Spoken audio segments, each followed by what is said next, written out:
En el mundo del cine de superhéroes podemos decir que existe una especie de consenso general en cuanto a cuáles son consideradas como las joyas de la corona y cuáles deberían ser olvidadas en la zona fantasma.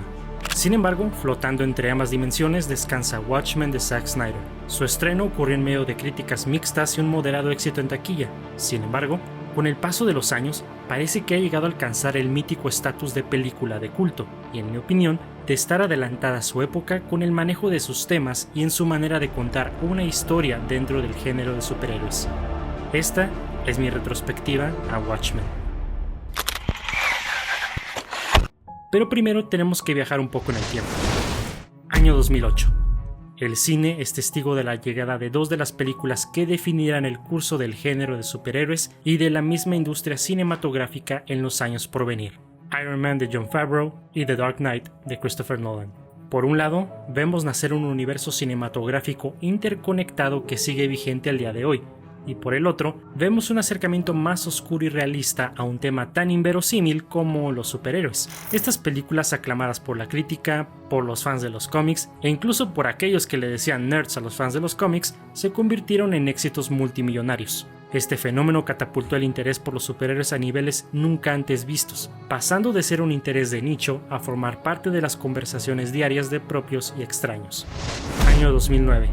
Tras años de intentos fallidos por diversos directores y estudios por adaptar Watchmen, la novela gráfica escrita por Alan Moore e ilustrada por Dave Gibbons por fin es llevada a la pantalla grande de la mano del joven y popular director Zack Snyder, quien venía de éxitos de taquilla como Dawn of the Dead y 300.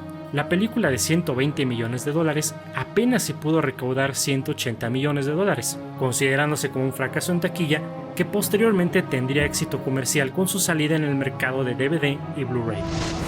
Año 2024.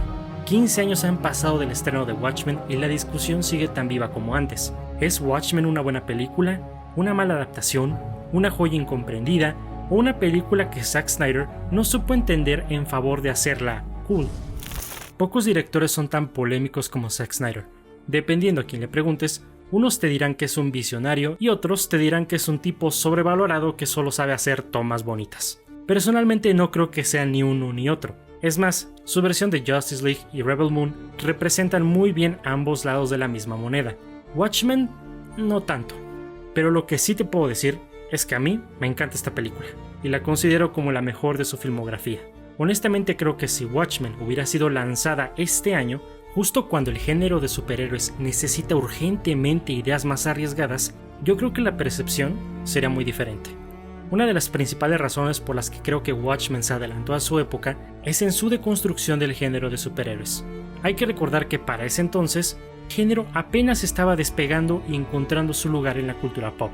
Claro que ya existían precedentes exitosos como la trilogía de Spider-Man de Sam Raimi o Batman Begins, pero el verdadero boom de superhéroes sucedió en el 2008, por lo que cuando llega Watchmen, solo un año después, abordando uno de los temas de la novela gráfica que era precisamente la deconstrucción de un equipo de superhéroes, ni siquiera se había estrenado la primera película de los Vengadores, por lo que el público en general no tenía el marco de referencia necesario para poder apreciar el aspecto más satírico y crítico de la narrativa. En otras palabras, el público esperaba ver a un grupo de superhéroes que salva el día y echan uno que otro chiste mientras golpean a los malos.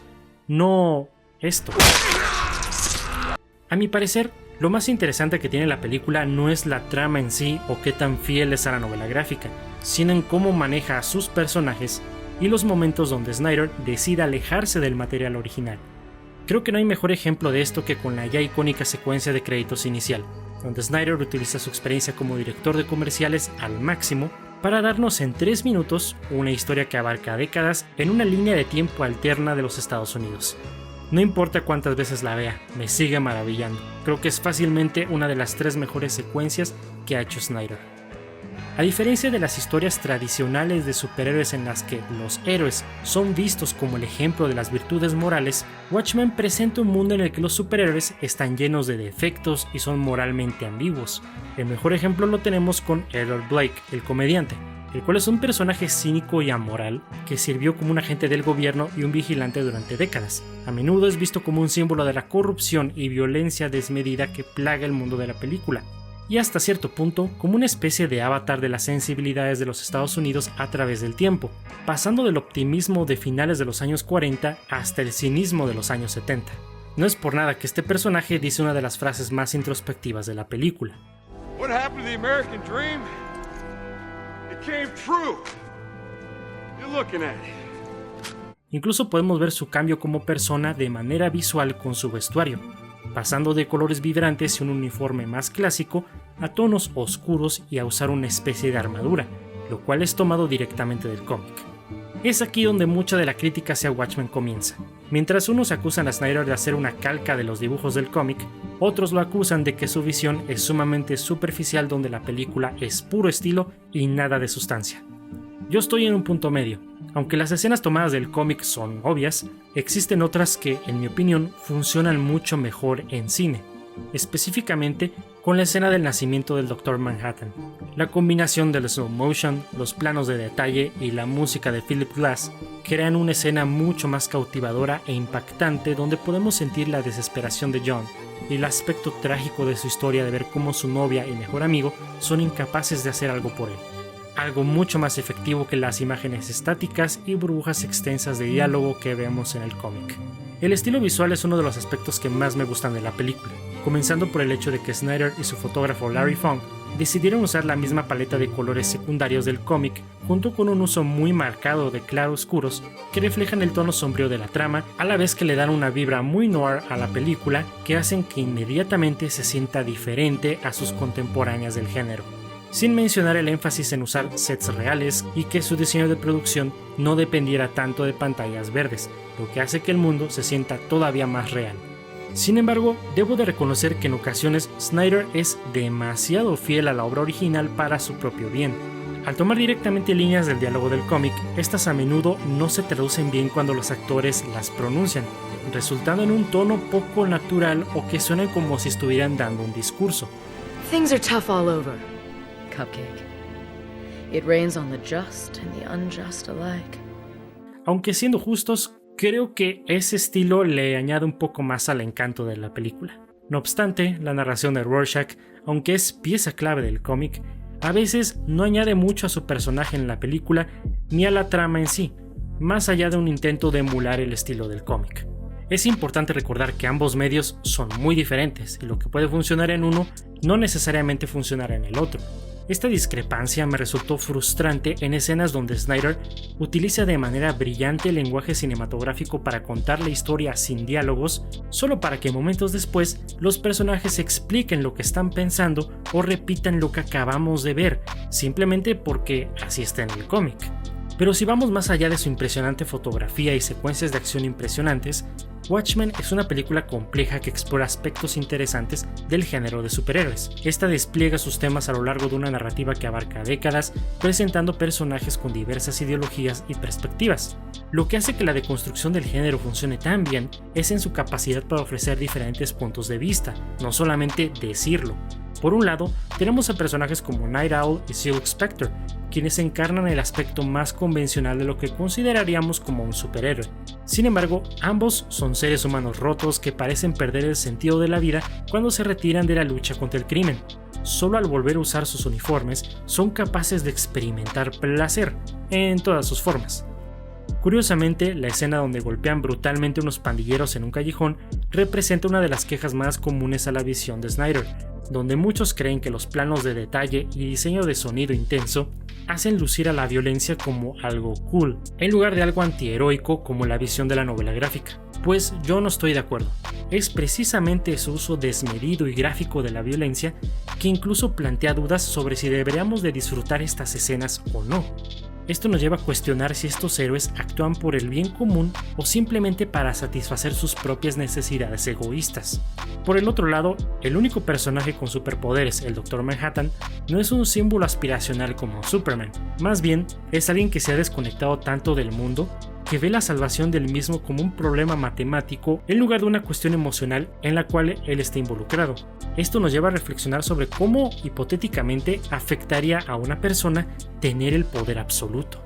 En el otro extremo del espectro se encuentra Rorschach, un hombre comprometido con sus ideales y su visión rígida de la justicia, pero que es incapaz de encontrar redención en la humanidad, donde no piensa dos veces en matar a aquellos que no cumplen con sus estándares morales. Su transformación después de resolver el caso de una niña desaparecida plantea otra pregunta muy interesante sobre los antihéroes al estilo de Punisher o hasta cierto punto del mismo Batman. ¿Qué sucede con la humanidad de alguien que ha visto el abismo más oscuro de la sociedad? Algo que Watchmen logra de manera excelente y que termina siendo la culminación de cómo aborda sus temas es en su final, el cual presenta una subversión de este tipo de películas al desafiar las convenciones típicas de un desenlace que verías en cualquier otra película de superhéroes. En lugar de enfrentar al villano convencional, el plan de Ozymandias para unificar a la humanidad a través de un engaño refleja la corrupción en la idea misma de lo que es ser un superhéroe. Killing millions. To save billions. Necessary crime. La ambigüedad del final se alinea con los temas de la película al cuestionar la moralidad absoluta y la naturaleza del poder. Cuando todo esto sucede, somos confrontados con la pregunta de si el sacrificio de millones de vidas inocentes puede ser justificado por el bien mayor. Esto refleja la complejidad moral de los superhéroes y la idea de que su intervención puede tener consecuencias impredecibles y a menudo negativas. El final refuerza la deconstrucción de los superhéroes al mostrar que incluso los personajes más poderosos tienen límites y consecuencias para sus acciones. Watchmen es una película que merece ser vista varias veces para apreciar sus detalles y comentarios sobre la condición humana y sobre cómo sería un mundo realmente si tuviera superhéroes. En retrospectiva, me parece bastante admirable que Warner Bros. Le haya apostado a la visión de Zack Snyder en hacer algo no conformista ni convencional, aspectos que las películas de superhéroes actualmente parece que se han estancado. Watchmen podrá no ser la adaptación perfecta de la mejor novela gráfica de la historia, y honestamente no sé si algún día existirá alguna adaptación que sí lo sea. Con todo eso, es una de mis películas favoritas de superhéroes, y puedo decir que funciona como una pieza de cine que sirve como una meditación profunda sobre el mundo en el que vivimos y los ideales que nos esforzamos por alcanzar. A medida que continúa generando estatus de culto a 15 años de su lanzamiento, su relevancia solo parece crecer, recordándonos que algunas historias están destinadas a trascender generaciones y seguir resonando en la cultura popular mucho después de que se apaguen las luces de la sala de cine.